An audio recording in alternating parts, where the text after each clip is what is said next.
Hello, and welcome back to the White Pew podcast. I am ZM, and it is Sunday, the 23rd of March 2025. If you don't know, the White Pew is myself, Zarina Mohammed, and my collaborator, Gabrielle de la Puente, and we write about art, exhibitions, and culture at large. That means everything from film, books, telly, theatre, music, whatever takes our fancy on any given Sunday. We publish those texts on the website, which is thewhitepube.com or .co.uk, and we also read those texts aloud so you can hear us, the writers, read our own words in our own voices, if that's your preferred format, and we publish those audio versions here on the podcast feed. This week's text is kind of a short story. It's kind of an essay. It's one of those weird ones. I've surprised myself a bit with it. I've had a lot of fun. I did write it in about 5 hours. Don't let that be any indicator about the general quality of this, because I am really happy with it. I've pulled something out of the bag that has surprised me, which is always nice as a writer. But yeah, I feel like I've been thinking a lot about the way art occupies public space, when artists put art in public space in a way that is surprising or unusual or subverts our expectations of normality when it comes to public space. What does art do when it is in the public sphere? What does that surprise or subversion, what is being subverted and what comes out of that? I've been thinking about that a lot, mostly because I feel like I talk about this on and off, but this year I've been teaching at an art school. I've been teaching at Chelsea, and over the spring term, the students have been doing their off-site shows, so they just get to put their work, they have to put their work in a place that is outside of the studios and think about ways of displaying their work outside of the studios. And rather than just book out a gallery, a lot of the students I've been talking to have taken the opportunity to put their work in an unusual space when it comes to art, like a public park or a hairdresser's. And I think I've been having these conversations a lot about ways of interacting with the public realm, like what art's meant to be even doing in the public sphere in the first place. And yeah, I think those conversations have all leaked in. This has been on my mind. I've been thinking about what that surprise does. And this is the text that has come out. It is called The Roundabout Artist, and I will read it, but then stay tuned until the end and I'll give you the emoji to comment on the Instagram post, which is just a fun version of the game that we play, because I never know who is actually listening to these things. So actually, being able to identify you just makes me feel a lot less woozy about the whole public existence of these texts. Otherwise I feel like I'm throwing them into the void, which is and isn't a good thing. So yeah, give me the emoji if you stay tuned until the end.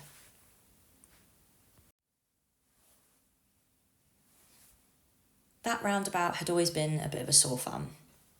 Not in the way you think. It stuck out because it was so completely lacklustre. As a local, you saw it every day, but you never really looked at it or registered it properly. Your eye just glossed right over it. You'd forget you saw it almost immediately.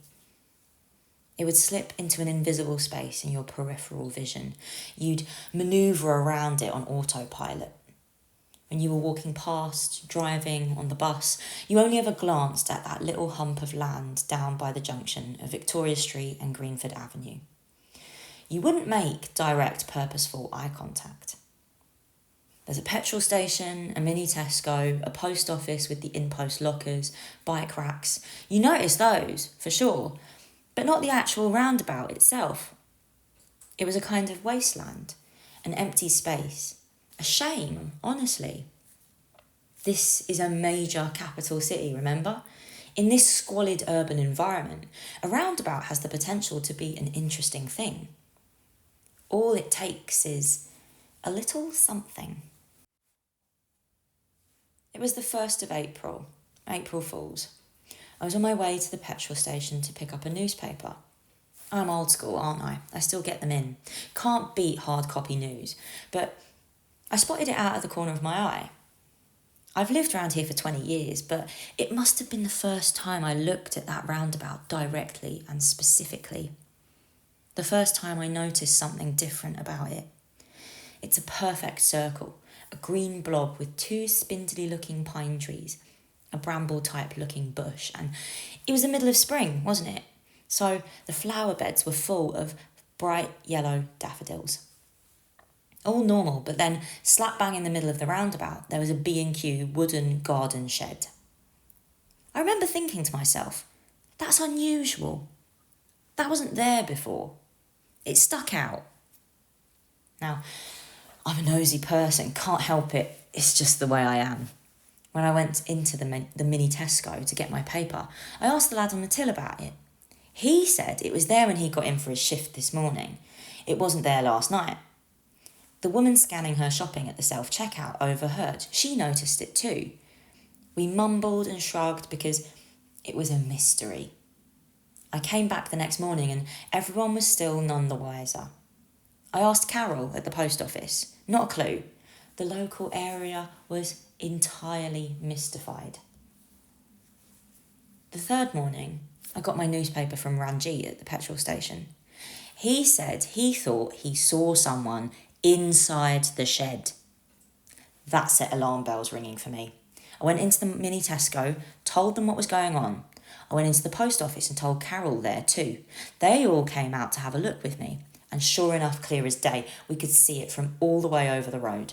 Through the plastic window of the shed, a shadow bumbling around inside, doing God knows what. That set us off speculating, didn't it? Gasps of horror, threats to call the council, the lot. Not that anything came of it then and there.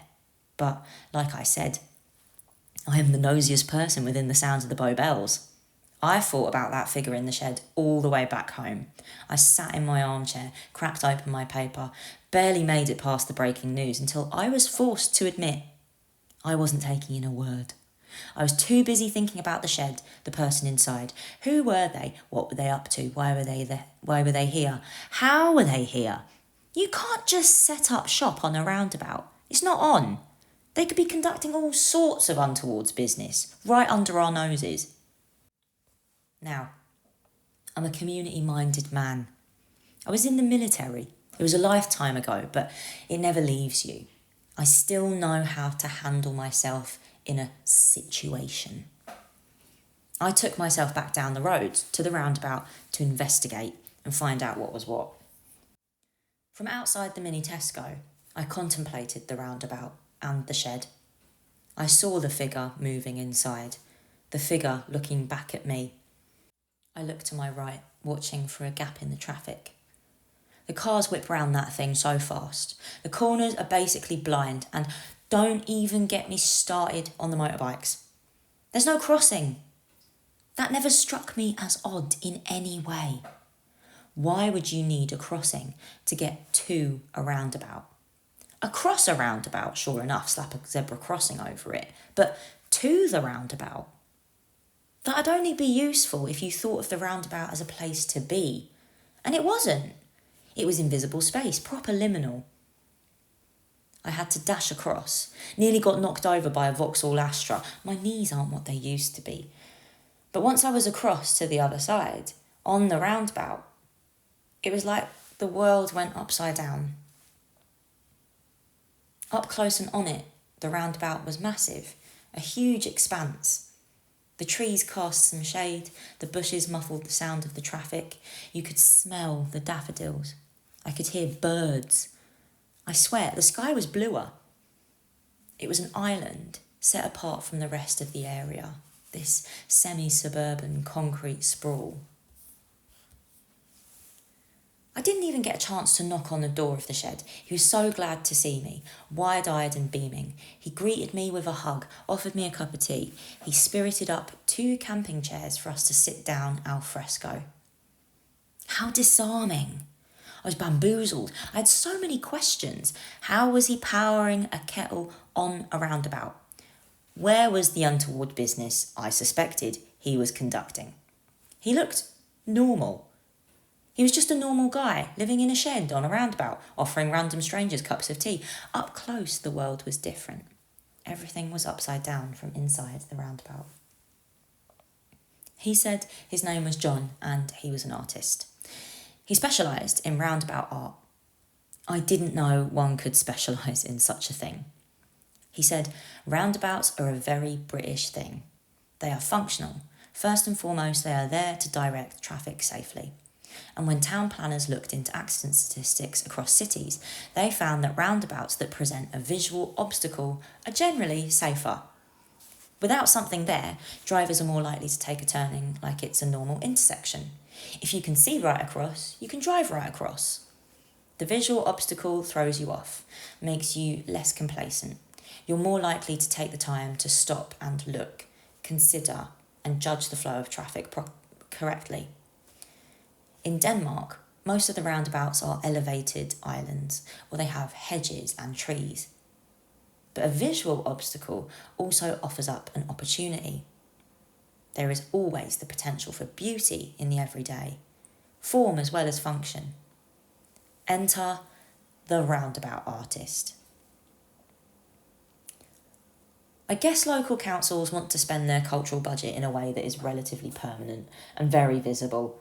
Local councils are local political entities, accountable and beholden to the people they're elected by. They want everyone to see the art they commission.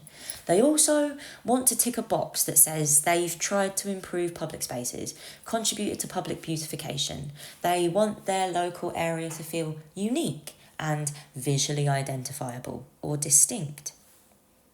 John said he didn't know who the first roundabout artist was, where they put it, when it was, but roundabout art is everywhere, all around us.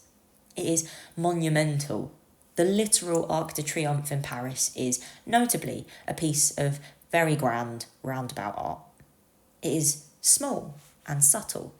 The flower beds, the trees, the bushes, landscaping is a creative practice. Milton Keynes is known as the Roundabout City. There are over 130 roundabouts. Milton Keynes City Council even offer a bespoke roundabout sponsorship scheme. You can plant flower beds in your chosen company colours, have hedges sculpted into shapes of your executive choosing. Cultural activity is the number one factor that determines where people want to live. Not affordability, not transport links, cultural activity. People settle where there is something going on. And as a new town, Milton Keynes has a huge collection of public sculpture and public art. Liz Lay's concrete cows have become an unofficial mascot for the city. The homestand at MK Dons football ground is called the Cowshed. The stadium was once nicknamed the Moo Camp, a riff on Barca's Nou Camp. But the city's roundabout art also honours the city's citizens. Leaping Man is an enormous abstracted silver figure mid-leap. The artist, Claire Bigger, was commissioned by the council to make the sculpture in honour of Greg Rutherford, an Olympic long jumper born and raised in Milton Keynes. Leaping Man is on the A421 Fen Street roundabout near Junction 13 off the M1, in Woburn Sands, near where Greg Rutherford still lives. Down by Billingsgate Market, between Poplar and Blackwall, the Trafalgar Way roundabout is home to Traffic Light Tree, a sculpture by Pierre Vivant. It's a cluster of traffic lights arranged into the shape of a plane tree. The lights shoot off from one main trunk into different branches and directions. The sculpture used to be on a roundabout in Canary Wharf, on a junction by Heron Quay, Marsh Wall and West Ferry Road. It was relocated so the area could be remodelled, but the original location was once home to a huge plane tree that died after being smothered by the city's air pollution and smog. The lights in the tree flash according to the flurries of activity on the London Stock Exchange, the never-ending rhythm of commerce.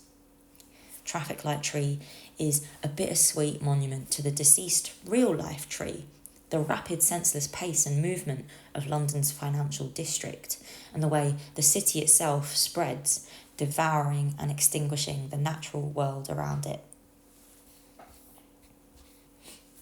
In the Dutch city of Leiden, there is a roundabout next to the medical centre's parking garage. It is home to a sculptural installation by the artist Marijn Tinga, called Trafficosaurus Luminoso. Tinga used black and white striped poles from pedestrian crossings, turned them into 3D stick figures of a nuclear family of horses. a stallion, a mare, and a foal. All 3 horses have lamps for heads. As an artist, Tinker has an interesting back catalogue. From 2003 to 2010, he worked with Joost Haasnoot in a sculptural collective called Kunst Uitschot Team, which translates to Art Scum Team. They would place large wooden sculptures around the city of Leiden without seeking or receiving permission from the council, local landlords and property owners. Some would say that is illegal. Some would say it is a go-getter mentality. The city of Leiden announced its plans for a cultural vision for the city.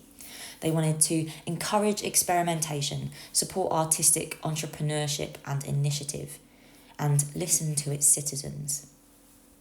Tinker placed Trafficosaurus luminoso on the roundabout next to the medical centre's parking garage without permission or approval. The artist left a sign next to the work, asking viewers and citizens to participate in a poll and express their opinion about the artwork. After 2 months, 95% of the responses were in favour of keeping it where it was left, and the Trafficosaurus had 1,000 Facebook friends. By the end of the year, leaders Alderman for Culture committed to preserve the Trafficosaurus and uphold the city's pledge to encourage experimentation, support artistic entrepreneurship and initiative, and listen to its citizens. John showed me these sculptures on his phone. I had to get my glasses out. I couldn't really understand what I was looking at, but it was nice enough. John said there's an Instagram account called Roundabout Sculpture that collects, maps and catalogues roundabout sculptures from across the world. It's run by Xiao Yang, a Chinese designer based in Spain. The collection is enormous. Images of roundabout sculptures from Cambodia to France to Tunisia to Iceland. In its enormity, it highlights the diversity and weirdness of roundabout art as a medium. Lots of the sculptures are deeply strange. A gnome holding a Christmas tree that is also shaped like an anal plug. A basket full of pineapples. Dinosaurs and dragons popping up out of holes in the ground, emerging from bushes. Enormous year-round snowmen. A pot of pencils, a swordfish, abstract cyclists, abstract windmills, abstract yellow hands sticking up towards the sky. Rubik's Cube, mini Statue of Liberty in France, mini Eiffel Tower in Indonesia. The abstract, the surreal, the out of place and context. Even the stuff that's so common it feels normal. It's still deeply weird to just have an actual real-life plane propped up on a stick, jutting out of the ground at a 45-degree angle. John said he thinks the strangeness is the entire point. I can't help but agree. I guess people love rubbernecking whenever they see something unusual or out of the ordinary, a spectacle like a crash or a traffic stop. Why not give them something nice to look at instead? Beauty everywhere, anywhere. But also, once it's there, what does it do? It's more than just public safety, isn't it? That art being on the roundabout redefines and recalibrates your relationship to space, to your area, to the world at large around you. If we're guilty of taking it all for granted, a bit of landscape art throws us off every time, makes us consider it all anew. I asked John what roundabout art he was going to make now he was here. He shrugged, gestured back at the shed, at me, at my empty cup of tea. He said, maybe we were making it right now. Pah, what a lousy cop-out. That relational stuff wouldn't fly around here. We want something site-specific. I told him what I thought would be the best monument to represent the local area. Roadworks. A sculpture about roadworks. They've been digging up the main road for so long, I've forgotten what life was like before they started. I've forgotten when they started. The roadworks on the main road predate recorded history. They're as old as time itself. And they're only halfway down the road. They've got another half left to do. By the time they're done, they'll have to start back at the beginning again. The road signs still say, completion due July 2025.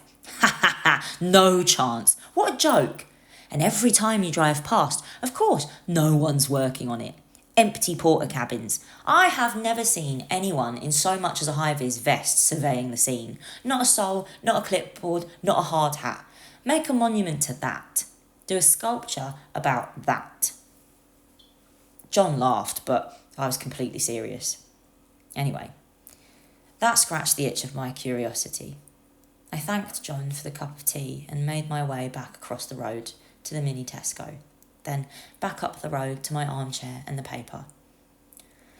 I never made it to the sports pages. I was too busy thinking about that moment of confusion, encountering strangeness, disarming people, and disrupting the flow of business as usual. That is the whole and entire point of art, or the best point. If the world is made strange, maybe you can see it properly for the first time. Maybe you can make it uninvisible, put aside complacency, stop manoeuvring on autopilot and think about where you are and what's going on around you. And that's not always just about traffic. Thank you. That was this week's text, and I hope you like it. I will give you the emoji.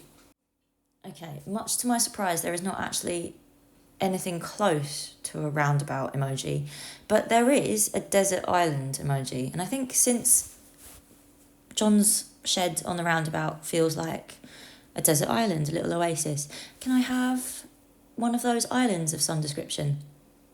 Maybe? Would that suit? I think so. Yes, please, can I have that? Or any other emoji that feels appropriate. I don't know. I'll take your best expertise on this because you are the ones listening, not me. But there you go. That is the text and my thoughts about art's role in public life. Again, I feel like I write about art's role in public life over and over again and get different answers every time. I also, funnily enough, the character that is narrating this emerged almost kind of intuitively out of nowhere. Like my subconscious just started speaking in this voice, and it is the voice of the next door neighbour growing up when the guy that used to live next door to my mum when I was growing up. And I think about him all the time. He was a proper like East End geezer. I used to call him Uncle Bob, and he's also always used to complain about the roadworks, and I just subconsciously wrote this in his voice. So shout out Uncle Bob, rest in peace. But there you go. That's this week's text. I will leave you to the rest of your Sunday. Have a lovely time. Goodbye, and thank you for listening. See you next time. Bye.